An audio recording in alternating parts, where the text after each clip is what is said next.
Ishqwala love भाग 12। ईशानला आता असे गाणी ऐकून राग येऊ लागला होता, तर स्वराचा फेस लाजेने लाल होत चालला होता।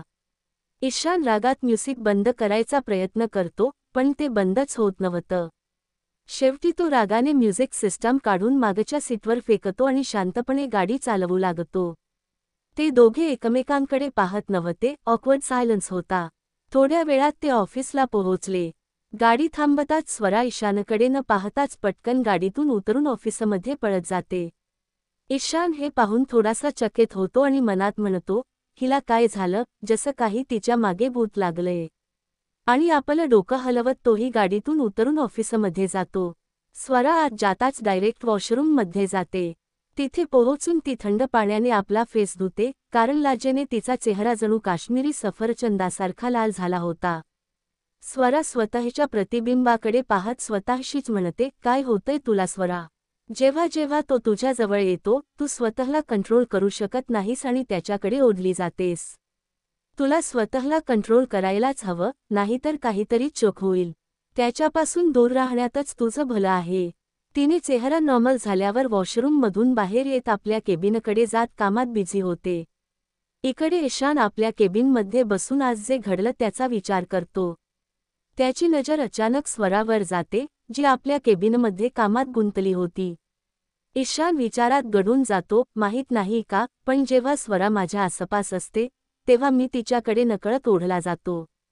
असं काय आहे ह्या मुलीत, की तिच्या जवळ असलं की मला एक वेगळंच सुख जाणवतं, जे आजवर मी कधीही अनुभवलं नव्हतं। कधी कधी तर मला वाटतं ही मुलगी मला वेड लावल्याशिवाय राहणार नाही। तेवढ्यात ईशानच्या केबिनचा डोअर नॉक होतो। ईशान स्वराकडून लक्ष हटवून म्हणाला, कम इन। तेव्हा अमन आत येतो। अमनला पाहून ईशान म्हणाला, काय झालं अमन? तू या वेळेला इथे? काही काम होतं का? अमनने ईशानला सांगितलं, हो, ते अनु इंडिया परत येते आणि तिचं म्हणणं आहे की तू तिला एअरपोर्टवरून न्यायला जावं आणि तिला तुझ्या घरी आणावं। कारण तिला काही दिवस तुझ्याकडे राहायचं आहे। तेवढ्यात ईशानचं लक्ष स्वराकडे जातं, तेव्हा तो अमनला म्हणतो, तिला फोन करून सांग की मी सध्या बिझी आहे, तर आजीकडे जाऊन रहा। मी फ्री झाल्यावर स्वतःच तिला घ्यायला जाईन। अमनने ईशानला म्हटलं, हे तर तू स्वतः तिला फोन करून सांगू शकतोस ना, मग मला का सांगतोय? तू स्वतः फोन करून सांग। ईशानने अमनला समजावत म्हटलं, तुला चांगलंच माहीत आहे की जर मी तिला फोनवर हे सांगितलं तर फोनवरच तिचं इमोशनल ड्रामा सुरू होईल आणि मी तिला नाही म्हणू शकणार। अमन हसत म्हणाला, चल, कुणीतरी आहे ज्याच्यासमोर तुझं काही चालत नाही, नाहीतर मला वाटलं होतं की तुझ्याकडून कुणीही आपली गोष्ट मान्य करवून घेऊ शकत नाही। ईशानने थोडासा रागात अमनला म्हटलं, तू इथून शांतपणे जाशील का, की मी स्वतः तुला उचलून बाहेर फेकू? अमनने ईशानला विचारलं, काय झालं, तू एवढा राग का करत आहेस? मी काही चुकीचं बोललो नाही। जर कुणी तुला अनु सोबत पाहिलं, तर कुणालाही विश्वास बसणार नाही की तू कुणाशी प्रेमाने बोलू शकतोस। अनु वगळता तू कुणाशी चांगलं बोलतच नाहीस। बाकी सगळ्यांशी असं वागतोस जसं ते तुझे शत्रू असतील। असो, तुझ्याशी यावर बोलण्यात काही उपयोग नाही। बरं, मी जातो, नाहीतर तुझा राग माझ्या डोक्यावरच फुटेल। आणि अमन तिथून निघून जातो। तेवढ्यात स्वरा ईशानच्या कॅबिनमध्ये काही फायली घेऊन जात असते। ती अमनला धडकते आणि तिच्या हातातील सगळ्या फायली खाली पडतात। फायली उचलताना ती अमनला न बघताच बडबड करत राहते। स्वरा स्वतःशी बडबडत म्हणते, आजचा दिवसच खराब दिसतोय। आधी सकाळी त्याच खडूसचं तोंड बघावं लागलं, मग ऑफिसमध्येही त्याच्यासोबत यावं लागलं आणि आता हे सगळं। अजून माहीत नाही काय काय होणार आहे। अमन स्वराची गोष्ट लक्षपूर्वक ऐकत होता। तो स्वराला विचारतो, कोण खडूस? स्वरा याकडे लक्ष न देता फायली उचलताना म्हणते, तोच खडूस, अक्कडू, बदतमीज, राक्षस, ईशान राठौर। स्वराला खूप राग आलेला असतो आणि रागात ती सगळं बोलत राहते। तिला इतकंही भान राहत नाही की तिच्यासमोर कोण उभा आहे।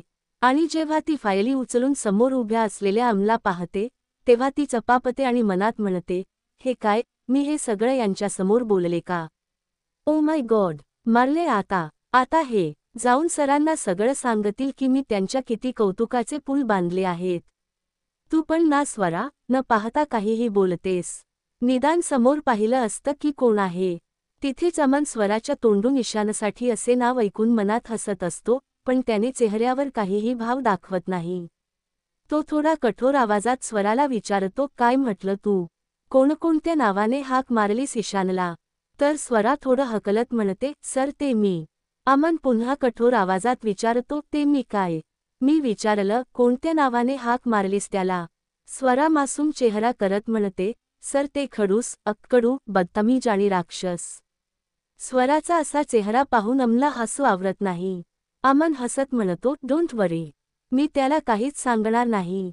स्वरा खोल श्वास घेत म्हणते, थँक यू सर. अमने क्युरियस होत विचारलं, बरं एक गोष्ट सांग, तू त्याला असे नाव का दिले आहेत? इतकी युनिक नावे त्याला आजपर्यंत कुणीही दिली नसतील. अमने असं विचारल्यावर स्वरा काहीतरी विचार करू लागते. अमने स्वराला विचारात पडलेलं पाहून म्हटलं, डोंट वरी, मी त्याला काहीही सांगणार नाही. तू मला सांगू शकतेस. स्वराने अमला म्हटलं, अरे सर, त्यांच्यावर ही नावे सूट होतात. ते आहेतच तसे, म्हणून मी त्यांना ह्याच नावांनी हाक मारणार ना. नेहमीच सडलेला चेहरा करून बसलेले असतात आणि नेहमी अक्काट करून बोलतात. एखाद्या राक्षसासारखे वागतात, जसं राक्षसांचं हृदय खूप वाईट असतं. तसंच त्यांचं हृदयही खूप वाईट आहे. अमने स्वराला समजावत म्हटलं, तो तसा नाही आहे जसा तो दिसतो. स्वराने अमला म्हटलं, तुम्ही असं बोलताय, जसे तुम्ही त्यांना लहानपणापासून ओळखता. अमने स्वराला समजावत म्हटलं, हो, मी त्याला लहानपणापासून ओळखतो, कारण तो माझा लहानपणीचा मित्र आहे. म्हणून सांगतोय, तो तसा नाही आहे. तो खूप चांगल्या मनाचा आहे. फक्त कधी कधी त्याला खूप राग येतो. स्वराने अमला म्हटलं, ते काही चांगल्या मनाचे नाही आहे. जर ते चांगल्या मनाचे असते तर माझ्यासोबत असं काही केलं नसतं आणि त्यांना कधी कधी नाही, नेहमीच खूप राग येतो, तेही खूपच जास्त. अमने स्वराला विचारलं, असं काय केलं त्याने? स्वराने अमला म्हटलं, अरे सर, हे विचारा, काय काय नाही केलं. एक गोष्ट सांगा, ऑफिसचा टाईम किती वाजता सुरू होतो? अमने म्हटलं, 10 वाजता. स्वराने म्हटलं, राईट, पण माझ्यासाठी नाही.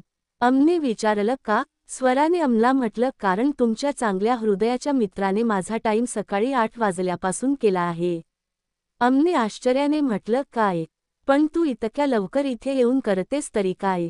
स्वराने अमला सगळं सांगून म्हटलं, अरे सर, यामध्ये ही ट्विस्ट आहे. मी सकाळी 8 वाजता इथे येत नाही, तर सकाळी त्यांच्या घरी जाते. अमने शॉक्ड होत विचारलं, काय? तू सकाळी ईशानच्या घरी जातेस? आणि तिथे जाऊन काय करतेस? स्वराने चेहरा बनवत म्हटलं, ब्रेकफास्ट आणि लंच बनवते. तर तुम्हाला काय वाटतं, स्वराच्या मनातही ईशानसाठी काही भावना तयार होत आहेत का?